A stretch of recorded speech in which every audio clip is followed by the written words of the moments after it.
Hi friends, welcome to WebChamp. In this video, I'm going to discuss what are the constraints in SQL. So obviously, if you are preparing for the SQL developer interview, so you should know what is the use of constraint and how it helpful to maintain the data integrity and data accuracy in the database. Because the purpose I said the constraints is a rule that we apply to the table column so that before inserting a data it should check the constraint, meaning it will check that rule, and if the rule gets filled, that data will not be inserted into the database. This is what the purpose of constraint. So what kind of constraints are there? So there are many, 7 to 8 constraints are there. We will discuss all these in detail. But yes, if you take an example of employee, so there is a table for the employee. So obviously what we need is first table is id, employee ID of that specific employee. Let's say that column is very important, and if you don't have the employee ID, what you will do of the rest of the columns, right? So you know that employee ID is must. Without employee ID, this table should not have any data. What you will do? You will use the constraints to ensure that the column cannot have null value. Right? And how to do that? Then by using the not null constraint. Okay, let's say I am going to create a table. This is what my database. Okay, if I go to the database here, you can see that inside the databases, there is something called a WebChamp. In this database, I am going to create a table, right? So table is create table employee. Okay, just I'll use this one. This is fine.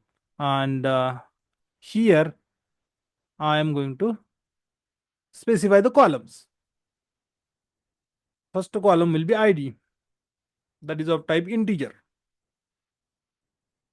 Second column will be the name, that is of type, let's say, varchar. I will say 100. Okay, so I have these two columns. So not all the types of columns we are going to specify here, because just for the demo purpose we are seeing. So if I know that this column should not accept the null value, I can use the constraint called not null. This is how I can specify not null. This column should be of type, or should have the data type which is a integer, and it should not accept the null value. So this is the one constraint that we discussed. Right, what it does, it ensures a column cannot store the null value. And okay, if we specify the ID varchar not null, so every row must have the name or ID. So where whatever the column, if you specify not null, that column should have value of that type, column type. Then and then only database will accept the record at the time of insertion. Otherwise it will not update, meaning it will not allow to insert the record. It will reject the record, right?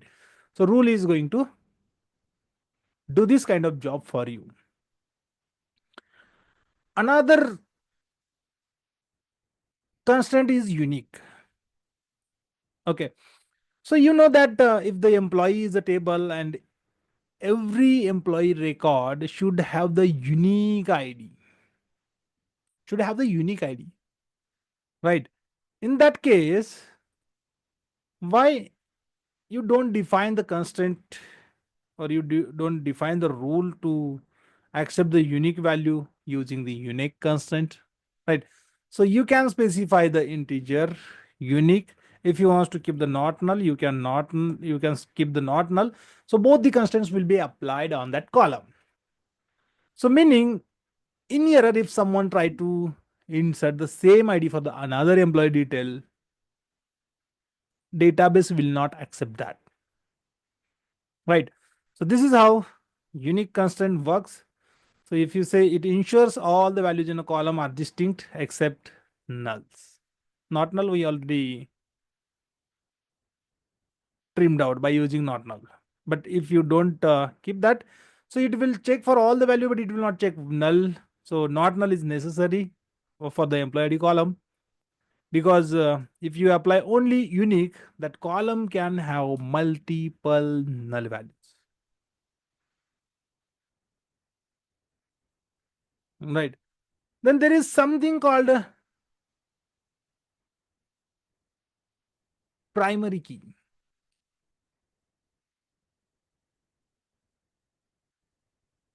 And what is the purpose of primary key? Right. We discussed the two constants. First one is not null and unique. If you use both the not null and unique constant together, it becomes a primary key. Meaning primary key column will not allow you to insert the null record in that column. Again, it will not allow you to insert the duplicate record. Meaning it will make sure that column should have the value, unique values, and it should not have the not, meaning null values, right? So what we have written here is nothing but combination of not null and unique is nothing but primary key. So instead of doing this, I would like to say, meaning if both the things are required or you are going to use, so you can simply say primary key here. All these constraints we can define while creating a table, or later on also we can add the constraint by using the alter commands. Data schema we can update by using alter command, right? So primary key ensures each row in a table has a unique value, record has a unique and not null values, right? Then let's discuss about the a foreign key.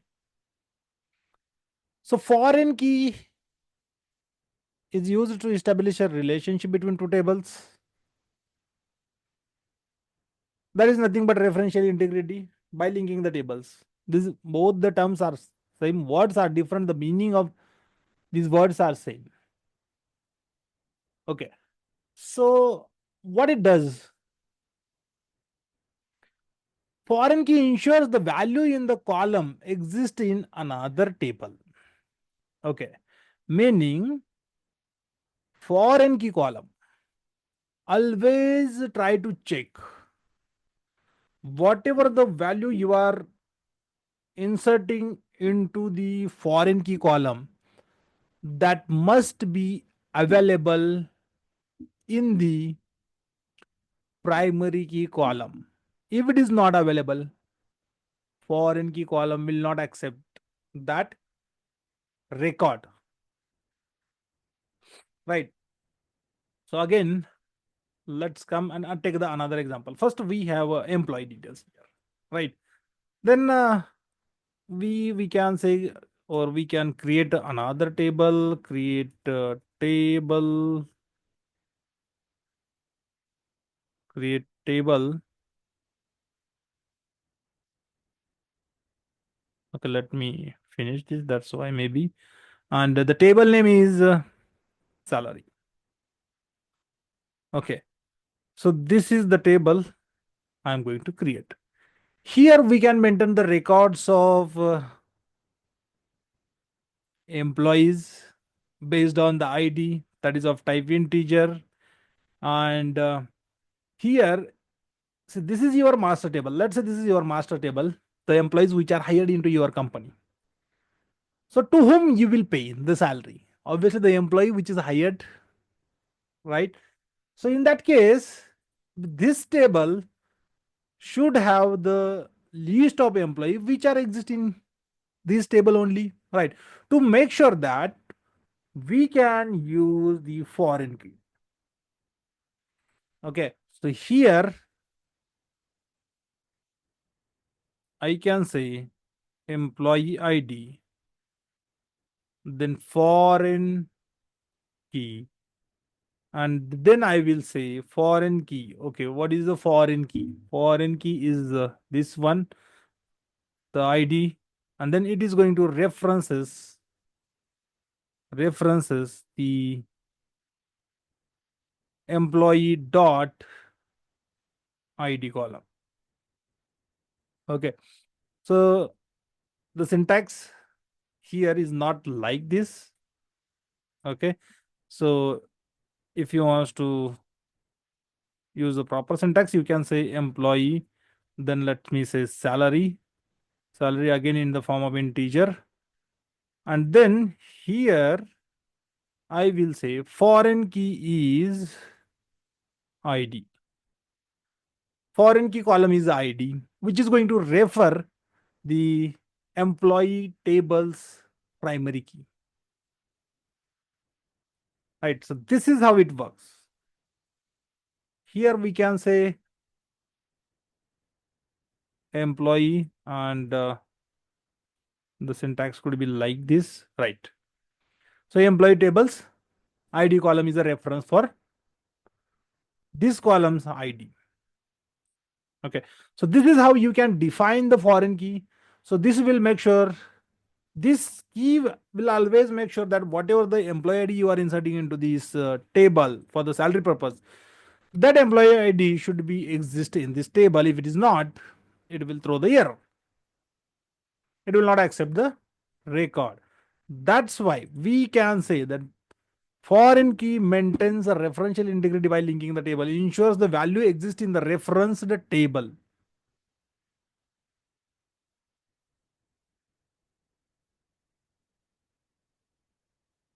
Right. So this is the foreign key constraint. Then we have something called check constraint. Okay, what is a check constraint? So if you wants to specify the condition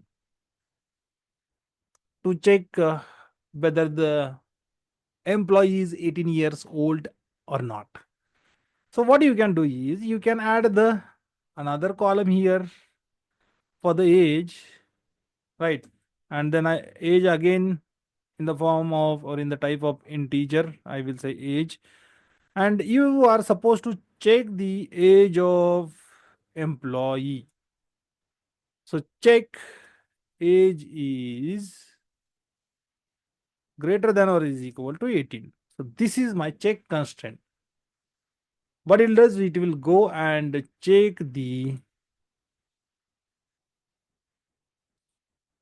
value is being inserted in this column, whether that value is greater than or is equal to 18 or not, meaning the employee is not, if employee which is hired is not of 18 years, it is meaning this table is not going to accept the record. It will throw error. So, hey, you are failing to meet this check constraint. Right. So this is how check constraint is used. So now check ensures the value meet a specific condition. Right. Then there is something called a default. There is something called a default. Now, what could be the issue? Okay. For example, somehow the city of the employee address is not exist, meaning not existing, like that is not specified at this moment. Okay. But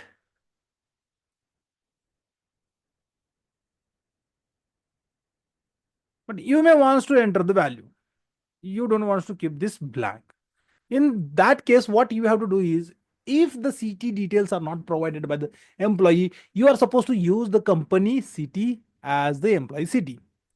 So what you can do, you can specify here, instead of specifying everywhere for the every record that this is what the city for the employee, if that is not provided by the employee details, then you can say that you can use the default here. And the default value is, let's say, Pune, right? So this will always make sure that if the value is not inserted explicitly from the query, insert query. Okay. In that case, what it will do, by default, it will pick the address of company city. This is how we can use the default. Is used to assign, mean default constraint is used to assign the default value if no value is provided. There are two more constraints, meaning the in that is one, okay, not two, we can say, but auto increment if you are using the MySQL, and identity if you are using the SQL server. Identity is a function, and auto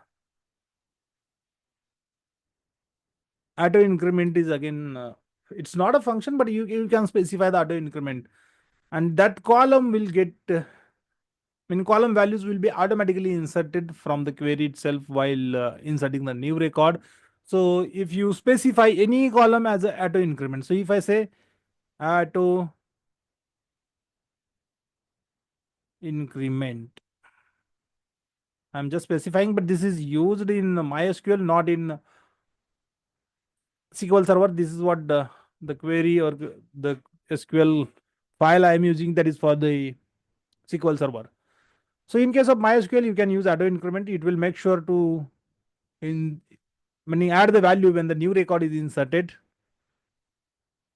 But in case of SQL Server, you can use identity. Okay, and obviously whenever you identity one.